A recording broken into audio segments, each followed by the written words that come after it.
Assalamualaikum. Selamat datang di channel Walau Satu Ayat.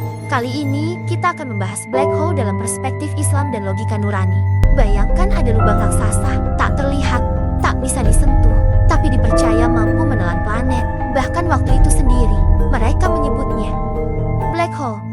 Tapi, benarkah ia nyata, ataukah hanya mitos modern yang diselimuti istilah-istilah ilmiah yang tak bisa kita verifikasi? Segmen 1.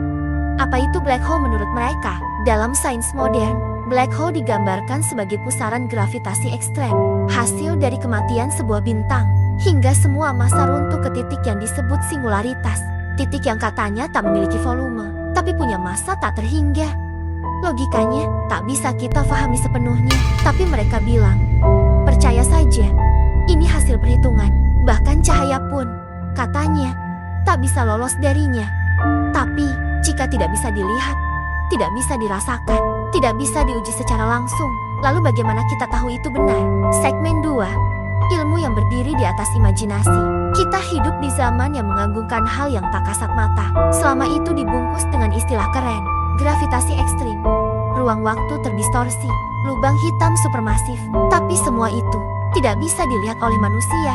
Gambar-gambar yang kamu lihat di Google itu hanyalah rendering komputer, simulasi, ilustrasi, CGI, sama seperti kamu melukis monster di langit, lalu berkata, itu ada, ilmuwan sudah menghitungnya. Segmen 3. Sains yang tak lagi berdasar fitrah. Air selalu mengalir ke bawah, matahari selalu terbit dari timur, bulan berubah-ubah bentuk, langit selalu ada di atas kepala kita. Itu bisa kita saksikan langsung. Itu sesuai dengan fitrah. Tapi black hole, kita bahkan tidak tahu keberadaannya, tidak bisa diuji, tidak bisa didekati, tidak bisa dipotret secara nyata. Namun dunia percaya, seolah-olah itu lebih pasti dari apa yang kita lihat tiap hari. Segmen 4. Logika terbalik.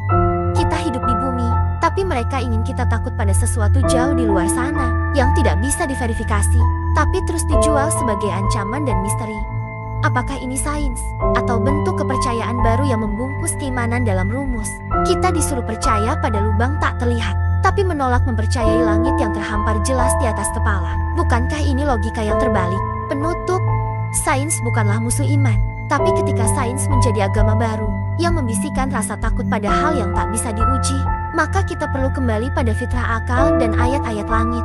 Tidak semua yang rumit itu benar, tidak semua yang tak terlihat itu harus kita imani. Allah ciptakan langit dengan aturan dan ukuran. Tidak ada yang tak terhingga, tidak ada yang tak bisa diukur oleh kehendaknya. Maka jangan biarkan hayalan menjadi dasar keyakinan.